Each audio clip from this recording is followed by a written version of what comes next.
বিসমিল্লাহির রহমানির রহিম।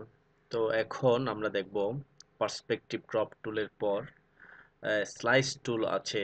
হ্যাঁ, আমার ক্রপ গ্রুপের মধ্যে একটা স্লাইস টুল আছে।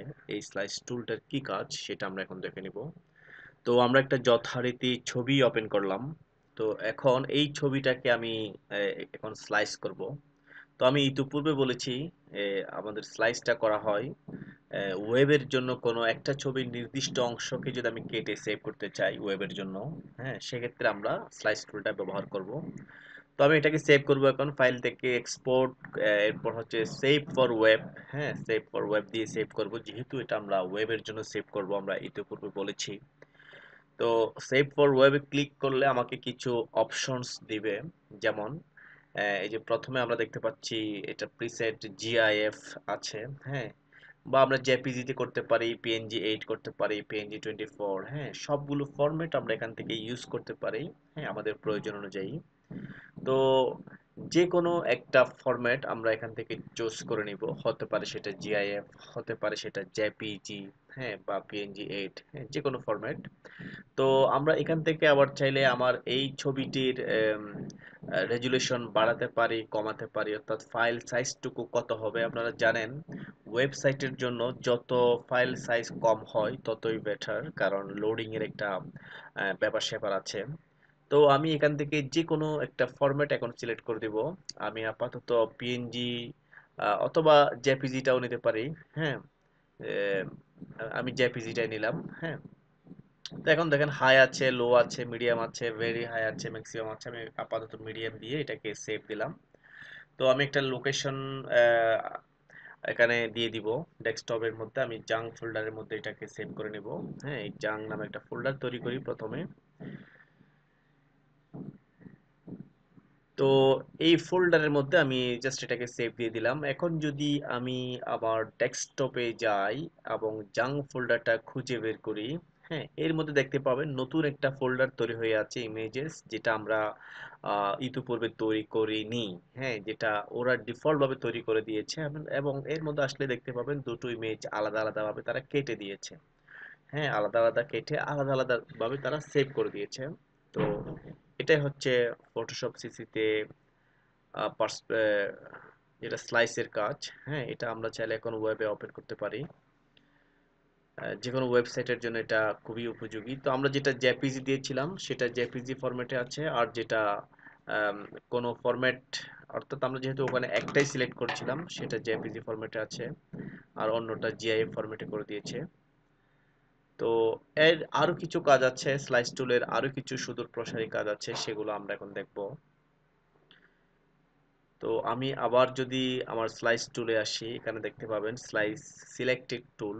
হ্যাঁ, এটা দিয়ে এখন আমরা কিছু কাজ করতে পারি। এটা এই সিলেক্টেড টুল, এটা দিয়ে আমরা চাইলে আমার আগের করা স্লাইস অংশটুকু মুভমেন্ট করাতে পারি, কিছু মডিফিকেশন করা যাবে। হ্যাঁ, মুভমেন্ট করে আমি এটাকে বড় ছোট করতে পারি। হ্যাঁ, যে কোনো একটা এরিয়া নির্ধারণ করে কাজ করতে পারি, বা এটাকে ফেলে দিতে পারি।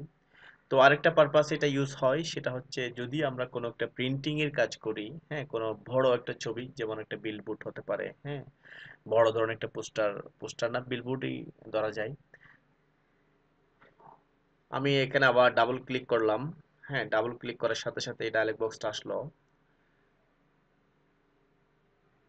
আমি এখান থেকে প্রথমে ইঞ্চিতে করে দিলাম। তো ইমেজ সাইজে এসে আমি দেখতে পাচ্ছি এখানে 11 আছে।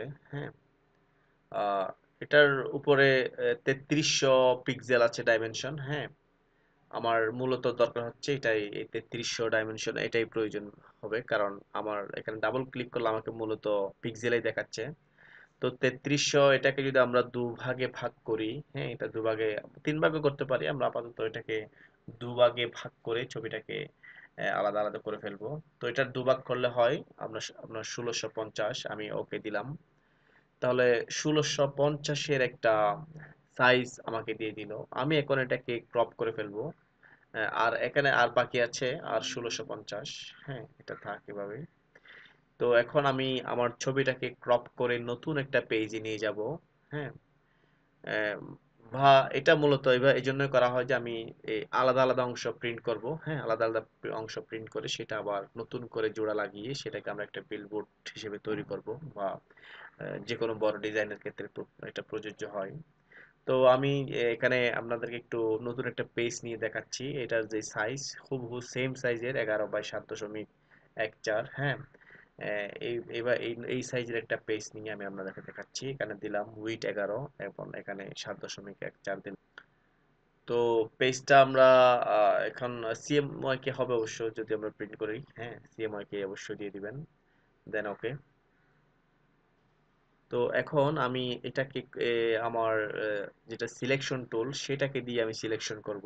হ্যাঁ, কারণ এখন সিলেক্ট করতে আমার খুবই ইজি, কারণ এখানে আমি অলরেডি একটা মার্ক করা আছে এবং এই মার্কের কাছাকাছি আসলে সেটা ম্যাগনেটিক ভাবে এটাকে টেনে নিবে, অর্থাৎ নির্দিষ্ট জায়গায় আমাকে সিলেক্ট করতে খুবই সহযোগিতা করবে। এখন আমি মুভ টুল ধরে আমি এটাকে একটু এভাবে করে নিলাম আমার পেজ দুটোকে পাশাপাশি রাখার জন্য। এখন আমি মুভ টুল ধরে এটাকে জাস্ট ড্র্যাগ এন্ড ড্রপ করে নিব এখানে। ছবিটা এখানে চলে আসলো। তো এখন বাকি অংশটাকেও আমরা একইভাবে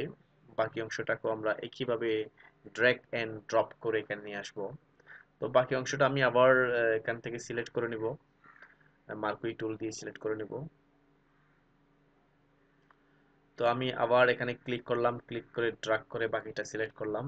এখন আমি এটাকে মুভ টুল ধরে এটাকে ড্রাগ এন্ড ড্রপ করে এখানে ফেলবো এবং এটা দেখবেন আমি একুরেটলি যদি এখানে বসাই, হ্যাঁ, তাহলে এইভাবেই মূলত দুটো অবজেক্টকে আলাদা আলাদা প্রিন্ট করে পরে এগুলাকে একত্রিত করে, হ্যাঁ, বিলবোর্ড আকারে দেওয়া হয়, যেগুলো আমরা রাস্তায় বা বিভিন্ন মার্কেটের সামনে বড় বড় জায়গায়, হ্যাঁ, অনেক বড় ধরনের বিলবোর্ড গুলো দেখতে পাই। এগুলো মূলত এইভাবেই কাজ করে। তো ঠিক আছে, আমরা দেখলাম স্লাইস টুল দিয়ে দুটো মজার কাজ করা হয়। একটা হচ্ছে প্রিয় বন্ধুরা, গ্রাফিক্স ডিজাইনের আরো অ্যাডভান্স টিউটোরিয়াল পেতে চাইলে চ্যানেলটিতে অবশ্যই সাবস্ক্রাইব করে রাখুন, যাতে পরবর্তী টিউটোরিয়াল আপনি খুব সহজেই খুঁজে পেতে পারেন। ধন্যবাদ।